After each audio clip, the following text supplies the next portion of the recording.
सुहागिन महिला को पैरों में महावर लगाना बहुत शुभ माना जाता है। इसे सौभाग्य और शुभता का प्रतीक माना जाता है और यह 16 श्रृंगार का एक महत्वपूर्ण हिस्सा है।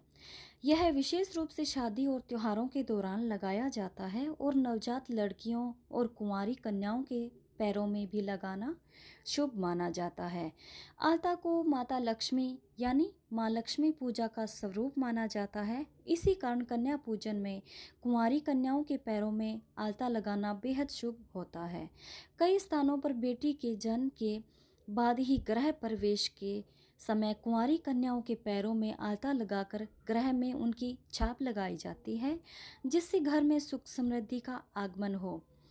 दक्षिण दिशा की ओर मुख करके न लगाएं आलता। कुछ महिलाएं किसी भी दिशा में बैठकर आलता लगाती है, लेकिन ऐसा करना शुभ नहीं माना जाता है। मान्यताओं के अनुसार आलता कभी भी दक्षिण दिशा की तरफ मुख करके नहीं लगाना चाहिए। इस दौरान दिशा के बारे में ध्यान रखना बेहद ज़रूरी है।